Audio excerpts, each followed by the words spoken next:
प्रधानमंत्री गरीब कल्याण अन्न योजना के लाभार्थी नरसिंह भाई प्रजापति, प्रधानमंत्री जी उनसे संवाद कर उनसे बातचीत करेंगे। नरसिंह भाई नमस्ते।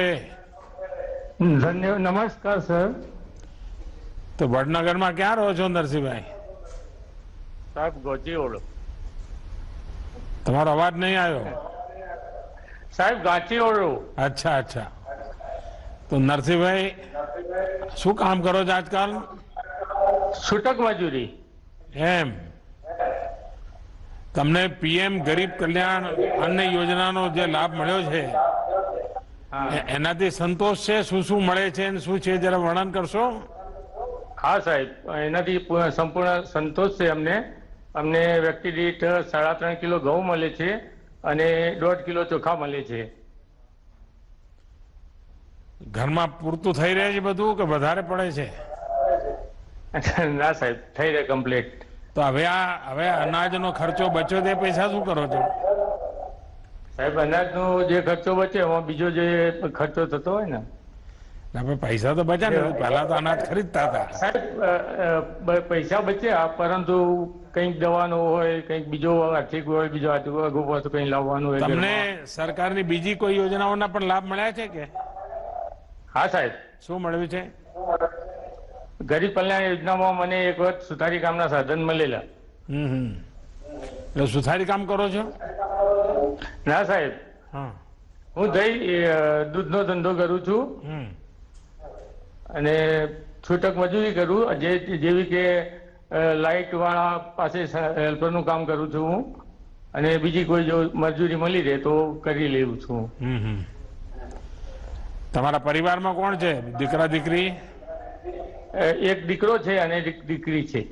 એ લોકો ભણે છે? ભણાવો છો કે નથી ભણાવતા? હા સાહેબ, ભણાવું છું ને। हाँ। नरसिंह भाई, सरकार की ये निरंतर कोशिश है कि सामान्य मानवी को हर स्तर पर हर संभव मदद पहुंचाई जाए। सिर्फ योजनाएं ही बनाई जाए इतना ही नहीं, बल्कि वो लाभार्थी तक पहुंचे भी। मुझे संतोष है कि आपको और आपके परिवार की राशन की चिंता दूर हुई है। आप अपने बच्चों को मन लगाकर पढ़ाएं और उनकी रुचि के अनुसार आगे बढ़ने का अवसर दें। अब तो वडनगर में नवू रेलवे स्टेशन पर बनी गયું છે, જોઈ આયા કે નહીં? जी हाँ साहेब, मुलाकात लीधी ने। हाँ, કેવું બન્યું છે? રેલવે સ્ટેશન ગયા, પછી ત્યાંથી ગાડીમાં બેસીને વિસનગર ગયા। ગામવાળા ખુશ છે વડનગર સ્ટેશન જોઈને? અરે સાહેબ, કેટલી ખુશી છે, કઈ ના પૂછો વાત। બયાન કરવી મુશ્કેલ છે। ચાલો, ખૂબ ખૂબ શુભકામનાઓ બધાને। ધન્યવાદ સાહેબ। વડનગર વાસીઓને મારા પ્રણામ। दिव्यांग लाभार्थी वर्षाबेन भूरिया। माननीय प्रधानमंत्री जी अब दाहोद की इस लाभार्थी से संवाद करेंगे और उनसे योजना के बारे में जानेंगे। વર્ષાબેન નમસ્તે। નમસ્તે સાહેબ। વર્ષાબેન, કયા ગામમાં રહો છો? દાહોદમાં કે બીજે ક્યાંય? જાળતમાં રોશે સાહેબ। અને મૂળ ગામ ક્યાં આપણું વર્ષાબેન? મૂળ ગામ ક્યાં? ભુરિયા વર્ષાબેન મનોજભાઈ, ગામ જાલત, નાકા ફળિયામાં રહું છું। અચ્છા। પ્રધાનમંત્રી ગરીબ કલ્યાણ યોજના આ મેળવવામાં કોઈ વાર કઈ તકલીફ તો નથી પડતી કે મળી જાય છે? શું થાય છે? ના, નથી તકલીફ પડતી, દાણા ઠેકા ઉપરથી મળી જાય છે સાહેબ। દર મહિને જે સમય હોય સમય મળે છે કે મોડું પડે છે? હા, બે ચાર મળી જાય છે સાહેબ। બે ચાર વખત આટા મારવા પડે, ફેરા ખાવા પડે એવું નથી થતું ને? ના ના, નથી થતું એવું। દિવ્યાંગ પરિવારો માટે, દિવ્યાંગો કે માટે ગુજરાત સરકાર પણ અનેક પ્રકારની યોજનાઓ ચલાવી રહી છે। આ ગુજરાત સરકારની જે યોજનાઓ છે એનો લાભ તમને કઈ મળે છે વર્ષાબેન? મળે છે સાહેબ, વિધવા સહાય। વિધવા સહાય મળે છે અને દિવ્યાંગ તરીકેનું કઈ મળે છે બીજો લાભ આપને? બીજો નથી મળતો। અચ્છા, તો હું જ્યાં અધિકારીઓને કહીશ કે દિવ્યાંગજનો માટેનો કોઈ લાભ હોય અને તમારા પરિવારમાં દિવ્યાંગજનને એનો લાભ મળે એના માટે જરૂર સરકારી અધિકારીઓ તમારો સંપર્ક કરે એ હું જરૂર એમને કહીશ આજે. હારું. વર્ષાબેન, તમે તમારા જીવનમાં આટલી બધી મુશ્કેલીઓ આવી પણ તમે જરાય હતાશ ના થયા, નિરાશ ના થયા અને બાળકોને પણ મોટા કરી રહ્યા છો અને ખેત મજદૂરીનું પણ કામમાં પણ જુટ્યા છો. સંતાનોને ભણાવો છો ખરા? હારું સાહેબ, એક જ છોકરી છે, ભણાઈ રહી છે. एम जो कोरोना काल में भी सरकार ने आप जैसे साथियों को ध्यान में रखते हुए कृषि से जुड़े काम को हर बंदिश से दूर रखा. खेत मजदूरों के लिए 60 वर्ष के बाद 3,000 रुपये की पेंशन भी आज लागू है और लाखों साथी इससे जुड़ चुके हैं. तो वर्षाबेन, आ बधा चीजों लाभ लेजो. મારા તરફથી તમને ખૂબ શુભકામનાઓ અને દાહોદવાસીઓને પણ મારા નમસ્કાર. હવે તો વર્ષો થઈ ગયા, ઘણા વર્ષો પહેલા આવતો દાહોદ, હવે દાહોદ બહુ આવવાનું થતું નથી. ખૂબ ખૂબ આભાર સાહેબ. આવજો. હા. राजकोट शहर से जुड़ी है गंगा स्वरूपा लाभार्थी नैनाबेन जोशी. माननीय प्रधानमंत्री जी नैनाबेन से बातचीत करेंगे, संवाद करेंगे. નૈનાબેન નમસ્તે. નમસ્તે સર. નૈનાબેન, શું કરો છો આપ? હું સરકારી સ્કૂલમાં સફાઈ કામમાં છું સર. અચ્છા અચ્છા. આ પ્રધાનમંત્રી ગરીબ કલ્યાણ અન્ન યોજના એનાથી શું લાભ થઈ રહ્યો છે પરિવારમાં? ઘણો લાભ મળી ગયેલો છે. હા હા હા. અમારે છોકરા ખાઈને પેટ ભરીને ખાય છે, પેટ ઠરે છે અમારું સાહેબ. બહુ સરસ તમે કર્યું છે, બધી રીતે સારું અમને છે સાહેબ.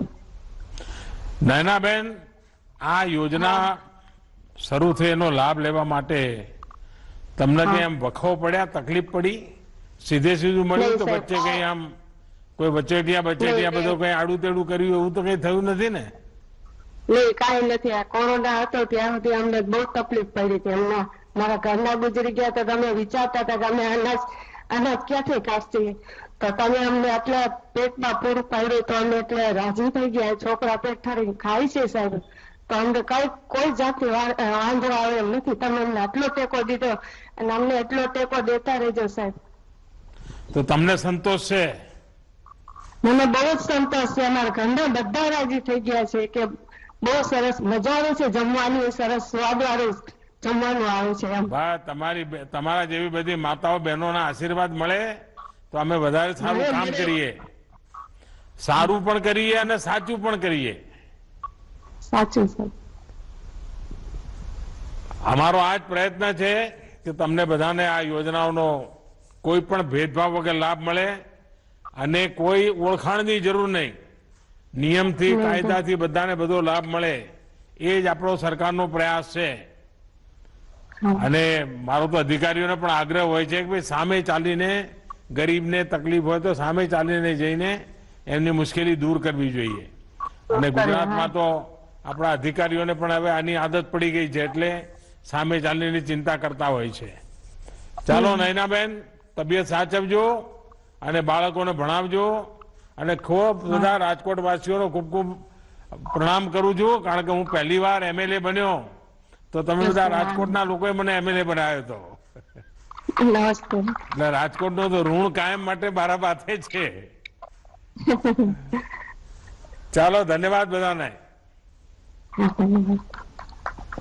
आदिवासी क्षेत्र तापी के गड़त से जुड़े हैं चौधरी जितेंद्र भाई नरसिंह भाई. माननीय प्रधानमंत्री जी जितेंद्र भाई से संवाद करेंगे. जितेंद्र भाई नमस्ते. नमस्ते साहेब. जितेंद्र भाई. हाँ जी नमस्ते. बस મજામાં સાહેબ. ક્યાંથી બોલો છો અત્યારે, ક્યાં છો? હું ગામ ગળદ, ડોલવણ તાલુકો અને જિલ્લો તાપીથી બોલું સાહેબ. એટલે તાપી જિલ્લામાં કાર્યક્રમ ચાલે છે આજે? હા, તાપી જિલ્લામાં. હા, તમારા તાપી જિલ્લામાં તો કલેક્ટર કચેરી બી બહુ શાનદાર છે એકદમ જબરજસ્ત સાહેબ. હા, જીતેન્દ્રજી. હા બોલો સાહેબ. મને એમ કહેવામાં આવ્યું કે તમને આ યોજનાની ખબર જ નહોતી અને તમે કઈ એનો લાભ જ નહોતા લેતા, એવું કેમ થયું? ના ના સાહેબ, લાભ મળે છે ને. હવે મળે છે લાભ? હા મળે મળે. પહેલેથી મળે છે? બચ્ચે ભાઈ પહેલે બહુ મોડેથી ખબર પડી, શું થયું હતું? ના ના મળે છે સાહેબ. હા. હમ. અને તમે શું ખેતી કરો છો? હા, ખેતી અને પશુપાલનનો ધંધો કરું. એમ, પશુપાલનમાં કેટલા પશુ છે આપણે ત્યાં? મારે 3 ભેંસો છે અને 1 ગાય છે. અચ્છા. અને દૂધ ક્યાં ભરો છો? દૂધ ડેરીમાં. ડેરીમાં? ગામમાં દૂધ ડેરી છે. હા. અત્યારે શું ભાવ મળે છે દૂધનો ગુજરાતમાં? એ અમારા ભેંસના દૂધનો ભાવ 50 થી ઉપરનો છે સાહેબ. હા. અને ગાયનો? ગાયનો 30 થી ઉપર મળે છે. અચ્છા. ફેટ પ્રમાણે, એટલે એ તો દર મહિને અલગ અલગ હોય સાહેબ. અને ખેતીમાં શું કરો છો? હું ડાંગર વાવ્યું છે હમણાં, હા. અને તુવેર બનાવું, અને એના પછી ડાંગર કાઢીને છે ને આપણે ભીંડા પણ બનાવું છું સાહેબ. એમ? ઓહો. હા. જીતેન્દ્રજી, આપણે પીએમ કિસાન યોજનાના જે 2,000 રૂપિયા આપણે મોકલીએ છીએ એ રકમ મળી જાય છે? એ સાહેબ અમારા ટાઈમસર અને અમારા ખાતામાં સીધા જમા થઈ જાય છે. એટલા જ નહીં, પણ અમારો નિરાધાર વૃદ્ધ પેન્શન પણ અમને મળે છે સાહેબ. અરે વાહ. અને હા. માતાઓને વિધવા પેન્શન પણ અમારા ટાઈમસર પોતપોતાના ખાતામાં જમા થઈ જાય છે સાહેબ. પણ જીતેન્દ્રભાઈ, આ તમારા હા. ગામના બાકી ખેડૂતોને પણ 2,000 રૂપિયા એમના ખાતામાં જમા થઈ જાય છે બરાબર? આ બધાના થઈ જાય સાહેબ. હા. વચમાં કોઈ વચ્ચે દખલ નથી કરતું ને? કોઈ કટકી કંપની નથી આવતી વચમાં? ના, કોઈ કમ્પ્લેન નહીં. બિલકુલ ઈમાનદારીથી પહોંચી જાય છે. આ પહોંચી જાય. કારણ કે આપણા દેશના એક પ્રધાનમંત્રીએ કહ્યું હતું કે દિલ્હીથી રૂપિયો નીકળે તો ગામડામાં પહોંચતા પહોંચતા 15 પૈસા થઈ જાય છે. હા, એવું આપણે તો કહેતા હતા. રૂપિયો દિલ્હીથી નીકળે તો રૂપિયો આખો મળે છે કે? હા, મળી જાય છે. 2,000 રૂપિયા મોકલો, 2,000 રૂપિયા પૂરા મળે છે? કઈ ઘસારો પડે છે? હા, પૂરેપૂરા. તમારા જેવા બાહોશ, નીડર, હોશિયાર અને દેશનું આવું જબરજસ્ત નેતૃત્વ સંભાળવા વાળા કોઈ નેતા હોય તો શું બીજા એમાં દખલગીરી કરી શકે સાહેબ? તમારા બધા આદિવાસી ભાઈઓના આશીર્વાદ છે. હા, અમારા બધા આદિવાસી ભાઈઓ તમને ખૂબ ખૂબ આશીર્વાદ આપે છે, અને બીજી વખત પણ આપણી સરકાર બને એવા અમારા ગરીબ આદિવાસીઓ તરફથી આપને આશીર્વાદ આપે છે. આદિવાસી સમાજના બધા ભાઈઓને ઉમરગામથી અંબાજી સુધી બધાને મારા प्रणाम। देखिए जितेंद्र भाई, किसानों की आय बढ़ाना आज सरकार की प्राथमिकता है। विशेष रूप से छोटे किसानों को आज हर संभव सहायता दी जा रही है। पीएम किसान सम्मान निधि हो या फिर एफपीओस के माध्यम से छोटे किसानों को संगठित करने का काम, ये बहुत काम आ रहा है। यही नहीं, आज अगर गुजरात के छोटे किसानों के फल सब्जी देश के दूसरे बाजारों तक सुरक्षित और तेजी से पहुंच पा रही है, तो इसमें किसान रेल का भी बहुत बड़ा योगदान है। तो आप लोग इसका फायदा उठाइए। અને જીતેન્દ્રભાઈ, તમને બધાને ખૂબ ખૂબ શુભકામનાઓ મારી। ધન્યવાદ। ધન્યવાદ। ગાંધીનગરના જાસપુરમાં ઉપસ્થિત છે દિવ્યાંગ લાભાર્થી દિલીપભાઈ સુવડિયા। માનનીય પ્રધાનમંત્રી શ્રી દિલીપભાઈ સાથે સંવાદ કરશે। દિલીપભાઈ નમસ્તે।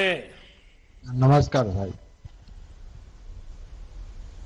દિલીપભાઈ, કહો જરા, તમારા વિશે સાંભળવું છે મારે। મારું ગામ સુવાડિયા દિલીપ કુમાર અમૃતલાલ, જાસપુર ગામ, ગાંધીનગર જિલ્લો। શું કરો છો? સલૂન નું કામ, એમ? બાણંદ કામ। ત્યાં ગામમાં જ છે સલૂન કે ગાંધીનગર બનાવ્યું છે? ના ના, ગામમાં જ સાહેબ, ગામમાં જ છે। ગામડામાં। તો તમે દિવ્યાંગ છો? ના, અપંગ છું, 60%। હા, 60%। શું એટલે બચપણથી છે કે પછી કઈ એક્સિડન્ટ થયો હતો? પોલિયો પોલિયો થયો હતો લખવાથી। કોરોના વખતે આપણા ગામમાં તમે બધા તો સલામત રહ્યા છો કે નહીં? સરસ સરસ। હે? હા, સલામત રહ્યા। હા। દિલીપભાઈ, તમારું તો કામ એવું છે કે કોઈને પણ જરા આમ ઠાઠવાટ કરવો તમારે ત્યાં જ આવવું પડે। હા, બરોબર સાહેબ। હા. પરંતુ ગયા કોરોનાના કારણે લોકો આવવાની હિંમત જ નહીં કરતા હોય. કોરોના કાળમાંથી સાહેબ 2 વર્ષથી તો તકલીફ જ જાય. હા, પણ હવે બરાબર ચાલે છે. અનાજ મળ્યું એના કારણે મદદ મળી છે. અનાજ બરાબર પૂરું મળે સાહેબ, કમ્પ્લીટ. અને તમારું તો કામ એવું છે કે તમે દૂરથી કરી જ ના શકો, તમારે એની પાસે જવું જ પડે. આ એનાથી લોકો ભયભીત હાલથી ચાલુ જ છે, લોકો થોડા ગભરાય છે. પણ તમે બરાબર માસ્ક વગેરે પહેરીને બધું કરો છો ને સેવા? માસ્ક ને બધું સેનેટાઈઝ બધું કમ્પ્લીટ છે. વાહ વાહ વાહ. હા, હા, નમસ્કાર. જે અન્ન યોજના જે છે એ મેળવવામાં તમને કોઈ તકલીફ પડી કે સરળતાથી બધું મળી રહ્યું છે? ના સરસ સાહેબ, બધું કમ્પ્લીટ જ મળી રહે છે. કોઈ તકલીફ નથી પડતી? ના, કોઈ જ નહીં. હો, બાળકો શું કરે છે? બાળકો એક અમારું સલૂન નું કામ કરે ને એક હજુ ભણે છે. ભણે છે? તો મોટા છોકરાને ભણાવ્યો નહીં તમે? ભણે છે સાહેબ. હું વિકલાંગ છું એટલે બીજું મારે જોવે ને થોડું સહકાર. હા, તમને મદદમાં જોઈએ કેમ? हाँ, चलो दिलीप भाई, 100 वर्ष के सबसे बड़ी विपत्ति ने सभी को प्रभावित किया है। 100 साल में कभी ऐसी आपदा नहीं आई। हमारे कामकाज के तौर तरीकों को भी बहुत प्रभावित किया है। ये जो वायरस है उसने नए नए तौर तरीके अपनाए, बहुरूपीय जैसा है। आप एक करो तो वो दूसरा रंग करता है और सबको अनेक मुसीबतों में डाला हुआ है। हमें भी ये कोशिश करनी चाहिए कि अपना हर काम, हर सुरक्षा के हर कायदे का ध्यान में रखते हुए, हर चीज का पालन करते हुए करना चाहिए, ताकि हम भी बच पाएं और भी बच पाएं। मेरी आप सबको, गांधीनगर वासियों को, दिलीप भाई आपको बहुत बहुत शुभकामनाएं। धन्यवाद। धन्यवाद सर। हाँ, नमस्कार। आज देश के अंत्योदय, गरीब, पिछड़े वर्ग, ग्रामीण क्षेत्र, किसान, महिला शक्ति, हर तबके का सशक्तिकरण हुआ है। जन जन को आरोग्य सुरक्षा कवच प्रदान करती विश्व की सबसे बड़ी प्रधानमंत्री जन आरोग्य सुरक्षा योजना हो या गरीबों के घर में मुफ्त राशन पहुंचाने की प्रधानमंत्री गरीब कल्याण अन्न योजना, आज देश का हर एक व्यक्ति गरीब सामान्य जन लाभान्वित है। आत्मनिर्भर भारत का यह ध्येय साकार हुआ है देश के जननायक प्रधानमंत्री श्री नरेंद्र भाई मोदी के दृष्टिवंत नेतृत्व में। आइए जननायक प्रधानमंत्री श्री नरेंद्र भाई मोदी जी को अनुरोध करते हैं कि आप हम सबका मार्गदर्शन करें।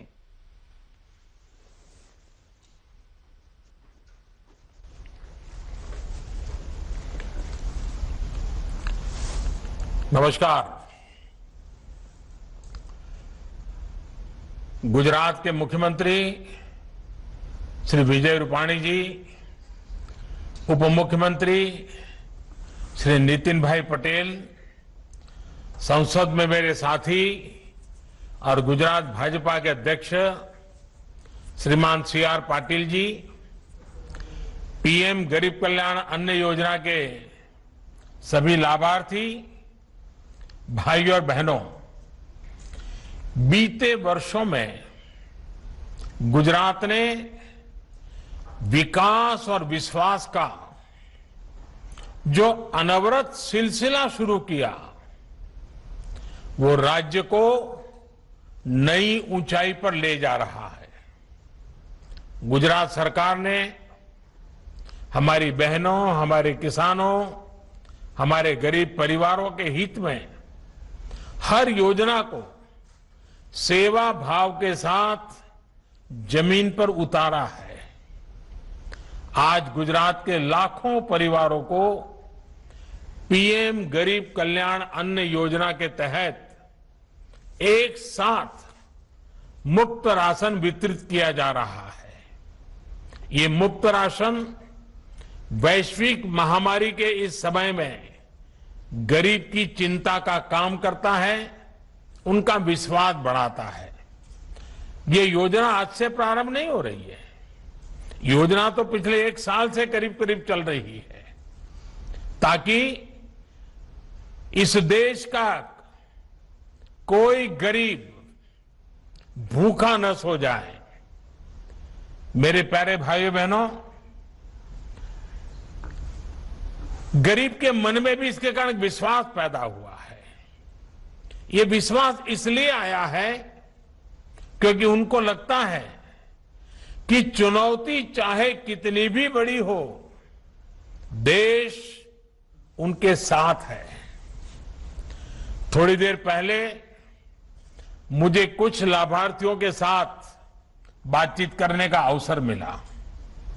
उस चर्चा में मैंने अनुभव भी किया कि एक नया आत्मविश्वास उनके अंदर भरा हुआ है। साथियों, आजादी के बाद से ही करीब करीब हर सरकार ने गरीबों को सस्ता भोजन देने की बात कही थी। सस्ते राशन की योजनाओं का दायरा और बजट साल दर साल बढ़ता गया, लेकिन उसका जो प्रभाव होना चाहिए था वो सीमित ही रहा। देश के खाद्य भंडार बढ़ते गए, लेकिन भूखमरी और कुपोषण में उस अनुपात में कमी नहीं आ पाई। इसका एक बड़ा कारण था कि प्रभावी डिलीवरी सिस्टम का न होना, और कुछ बीमारियां भी आ गई व्यवस्थाओं में, कुछ कटकी कंपनी भी आ गई, स्वार्थी तत्व भी घुस गए। इस स्थिति को बदलने के लिए साल 2014 के बाद नए सिरे से काम शुरू किया गया। नई टेक्नोलॉजी को इस परिवर्तन का माध्यम बनाया गया। करोड़ों फर्जी लाभार्थियों को सिस्टम से हटाया, राशन कार्ड को आधार से लिंक किया और सरकारी राशन की दुकानों में डिजिटल टेक्नोलॉजी को प्रोत्साहित किया गया। आज परिणाम हमारे सामने हैं। भाई और बहनों, 100 साल की सबसे बड़ी विपत्ति सिर्फ भारत पर नहीं, पूरी दुनिया पर आई है, पूरी मानव जात पर आई है। आजीविका पर संकट आया, कोरोना लॉकडाउन के कारण काम धंधे बंद करने पड़े, लेकिन देश ने अपने नागरिकों को भूखा नहीं सोने दिया।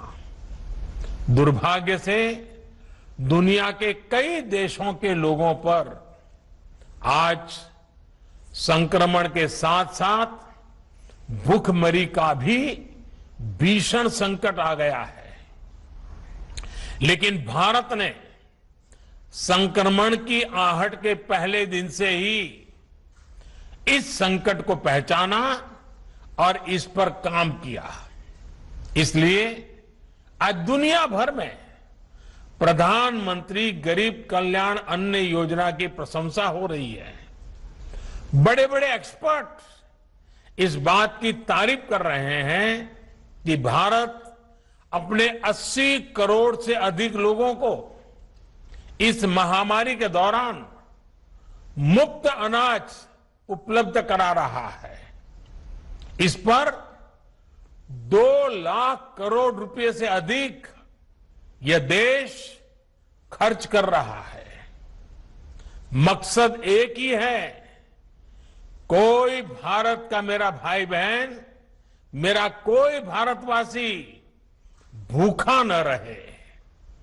आज 2 रुपये किलो गेहूं, 3 रुपये किलो चावल के कोटे के अतिरिक्त हर लाभार्थी को 5 किलो गेहूं और चावल मुफ्त दिया जा रहा है। यानी इस योजना से पहले की तुलना में राशन कार्ड धारकों को लगभग डबल मात्रा में राशन उपलब्ध कराया जा रहा है। ये योजना दिवाली तक चलने वाली है। दिवाली तक किसी गरीब को पेट भरने के लिए अपनी जेब से पैसा नहीं निकालना पड़ेगा। गुजरात में भी लगभग 3.5 करोड़ लाभार्थियों को मुफ्त राशन का लाभ आज मिल रहा है। मैं गुजरात सरकार की इस बात के लिए भी प्रशंसा करूंगा कि उसने देश के दूसरे हिस्सों से अपने यहां काम करने वाले श्रमिकों को भी प्राथमिकता दी। कोरोना लॉकडाउन के कारण प्रभावित हुए लाखों श्रमिकों को इस योजना का लाभ मिला है। इसमें बहुत सारे ऐसे साथी थे जिनके पास या तो राशन कार्ड था ही नहीं या फिर उनका राशन कार्ड दूसरे राज्यों का था। गुजरात उन राज्यों में है जिसने सबसे पहले one nation one ration card की योजना को लागू किया। One nation one ration card का लाभ गुजरात के लाखों श्रमिक साथियों को हो रहा है। भाइयों और बहनों, एक दौर था जब देश में विकास की बात केवल बड़े शहरों तक ही सीमित होती थी।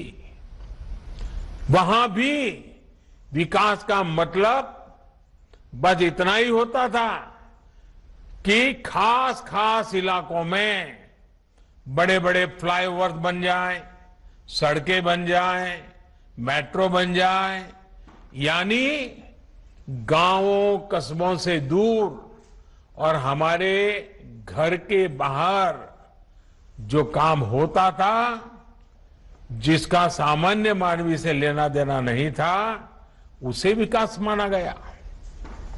बीते वर्षों में देश ने इस सोच को बदला है।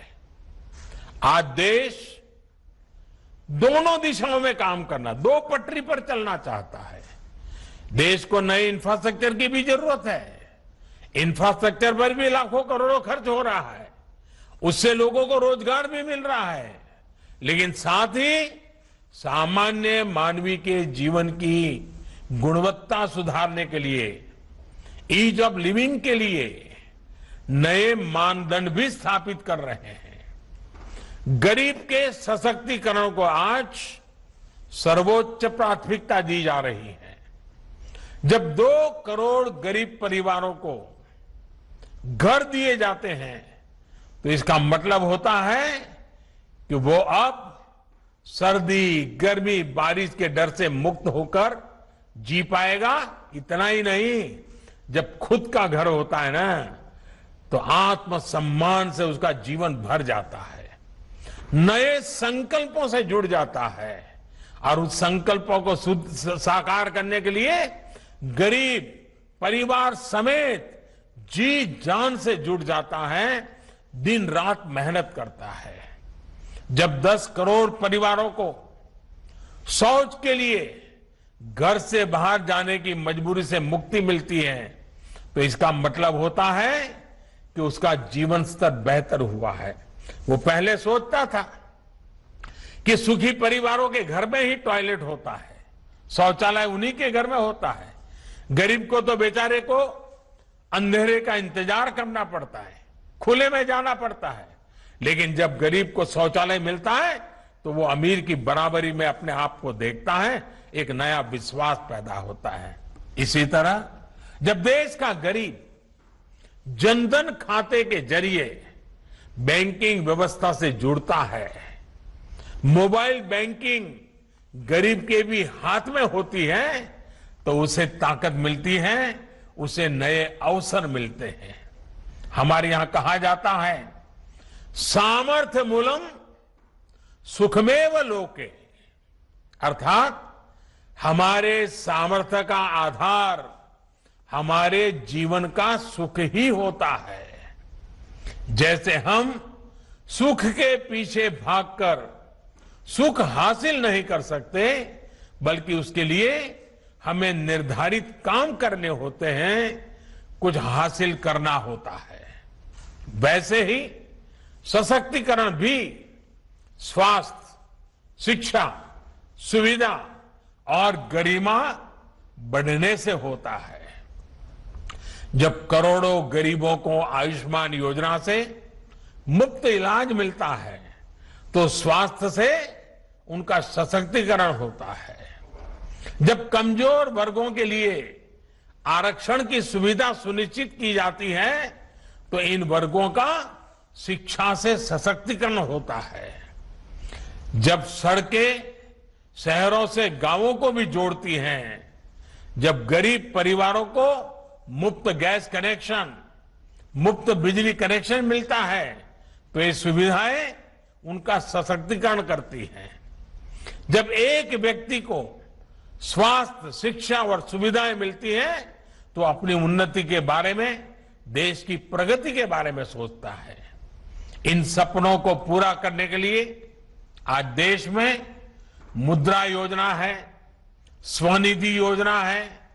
भारत में ऐसी अनेकों योजनाएं गरीब को सम्मानपूर्ण जीवन का मार्ग दे रही है, सम्मान से सशक्तिकरण का माध्यम बन रही है। भाइयों और बहनों, जब सामान्य मानवी के सपनों को अवसर मिलते हैं, व्यवस्थाएं जब घर तक खुद पहुंचने लगती हैं, तो जीवन कैसे बदलता है ये गुजरात बखूबी समझता है। कभी गुजरात के एक बड़े हिस्से में लोगों को, माताओं बहनों को पानी जैसी जरूरत के लिए कई कई किलोमीटर पैदल जाना पड़ता था। हमारी सभी माताएं बहनें साक्षी हैं। ये राजकोट में तो पानी के लिए ट्रेन भेजनी पड़ती थी। राजकोट में तो पानी लेना है तो घर के बाहर गड्ढा खोद करके नीचे पाइप में से पानी एक एक कटोरी लेकर के बाल्टी भरनी पड़ती थी।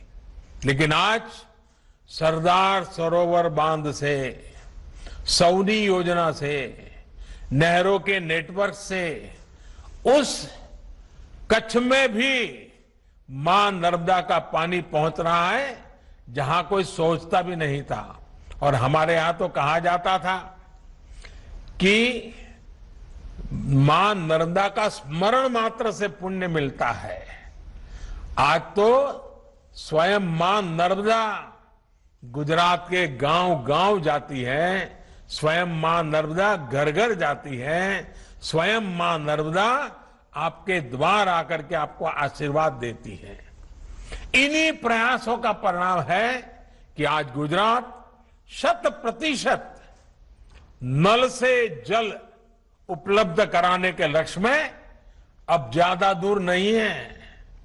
यही गति आम जन के जीवन में, यही बदलाव अब धीरे धीरे पूरा देश महसूस कर रहा है। आजादी के दशकों बाद भी देश में सिर्फ 3 करोड़ ग्रामीण परिवार पानी के नल की सुविधा से जुड़े हुए थे, जिनको नल से जल मिलता था। लेकिन आज जल जीवन अभियान के तहत देश भर में सिर्फ 2 साल के भीतर 4.5 करोड़ से अधिक परिवारों को पाइप के पानी से जोड़ा जा चुका है। और इसीलिए मेरी माताएं बहनें मुझे भरपूर आशीर्वाद देती रहती हैं। भाइयों और बहनों, डबल इंजन की सरकार के लाभ भी गुजरात लगातार देख रहा है। आज सरदार सरोवर बांध से विकास की नई धारा ही नहीं बह रही, बल्कि स्टैच्यू ऑफ यूनिटी के रूप में विश्व के सबसे बड़े आकर्षण में से एक आज गुजरात में है। कच्छ में स्थापित हो रहा रिन्यूएबल एनर्जी पार्क गुजरात को पूरे विश्व के रिन्यूएबल एनर्जी मैप से स्थापित करने वाला है। गुजरात में रेल और हवाई कनेक्टिविटी के आधुनिक और भव्य इंफ्रास्ट्रक्चर प्रोजेक्ट बन रहे हैं। गुजरात के अहमदाबाद और सूरत जैसे शहरों में मेट्रो कनेक्टिविटी का विस्तार तेजी से हो रहा है। हेल्थ केयर और मेडिकल एजुकेशन में भी गुजरात में प्रशंसनीय काम हो रहा है। गुजरात में तैयार हुए बेहतर मेडिकल इंफ्रास्ट्रक्चर ने 100 साल की सबसे बड़ी मेडिकल इमरजेंसी को हैंडल करने में बड़ी भूमिका निभाई है। साथियों, गुजरात सहित पूरे देश में ऐसे अनेक काम हैं जिनके कारण आज हर देशवासी का, हर क्षेत्र का आत्मविश्वास बढ़ रहा है। और ये आत्मविश्वास ही है जो हर चुनौती से पार पाने का, हर सपने को पाने का एक बहुत बड़ा सूत्र है। अभी ताजा उदाहरण है ओलंपिक्स में हमारे खिलाड़ियों का प्रदर्शन। इस बार ओलंपिक्स में भारत के अब तक के सबसे अधिक खिलाड़ियों ने क्वालिफाई किया है। याद रहे, ये 100 साल की सबसे बड़ी आपदा से जूझते हुए हमने किया है। कई तो ऐसे खेल हैं जिनमें हमने पहली बार क्वालिफाई किया है। सिर्फ क्वालिफाई नहीं किया, बल्कि कड़ी टक्कर भी दे रहे हैं। हमारे खिलाड़ी हर खेल में सर्वश्रेष्ठ प्रदर्शन कर रहे हैं। इस ओलंपिक में नए भारत का बुलंद आत्मविश्वास हर गेम में दिख रहा है। ओलंपिक में उतरे हमारे खिलाड़ी अपने से बेहतर रैंकिंग के खिलाड़ियों को, उनकी टीमों को चुनौती दे रहे हैं। भारतीय खिलाड़ियों का जोश, जुनून और जज्बा आज सर्वोच्च स्तर पर है। ये आत्मविश्वास तब आता है जब सही टैलेंट की पहचान होती है, उसको प्रोत्साहन मिलता है। ये आत्मविश्वास तब आता है जब व्यवस्थाएं बदलती हैं, ट्रांसपेरेंट होती है। ये नया आत्मविश्वास न्यू इंडिया की पहचान बन रहा है। ये आत्मविश्वास आज देश के कोने कोने में, हर छोटे छोटे बड़े बड़े गांव, कस्बे, गरीब मध्यम वर्ग के युवा, भारत के हर कोने में ये विश्वास आ रहा है। साथियों, इसी आत्मविश्वास को हमें कोरोना से लड़ाई में और अपने टीकाकरण अभियान में भी जारी रखना है। वैश्विक महामारी के इस माहौल में हमें अपनी सतर्कता लगातार बनाए रखनी है। देश आज 50 करोड़ टीकाकरण की तरफ तेजी से बढ़ रहा है, तो गुजरात भी 3.5 करोड़ वैक्सीन डोजेस को उसके पड़ाव के पास पहुंच रहा है। हमें टीका भी लगवाना है, मास्क भी पहनना है और जितना संभव हो उतना भीड़ का हिस्सा बनने से बचना है। हम दुनिया में देख रहे हैं, जहां मास्क हटाए भी गए थे, वहां फिर से मास्क लगाने का आग्रह किया जाने लगा है। सावधानी और सुरक्षा के साथ हमें आगे बढ़ना है। साथियों, आज जब हम प्रधानमंत्री गरीब कल्याण अन्न योजना पर इतना बड़ा कार्यक्रम कर रहे हैं, तो मैं एक और संकल्प देशवासियों को दिलाना चाहता हूं। ये संकल्प है राष्ट्र निर्माण की नई प्रेरणा जगाने का। आजादी के 75 वर्ष पर आजादी के अमृत महोत्सव में यह पवित्र संकल्प लेना है। इन संकल्पों में, इस अभियान में गरीब, अमीर, महिला, पुरुष, दलित, वंचित सबकी बराबर हिस्सेदारी है। गुजरात आने वाले वर्षों में अपने सभी संकल्प सिद्ध करे, विश्व में अपनी गौरवमयी पहचान को और मजबूत करे। इसी कामना के साथ मैं आप सबको बहुत बहुत शुभकामनाएं देता हूं। एक बार फिर अन्न योजना के सभी लाभार्थियों को बहुत बहुत शुभकामनाएं। आप सबका बहुत बहुत धन्यवाद।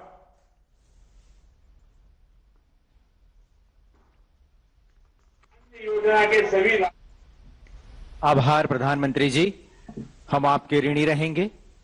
औषधिभ्यो अन्नम अन्नात् पुरुषः अन्नात् भूतानि जायन्ते।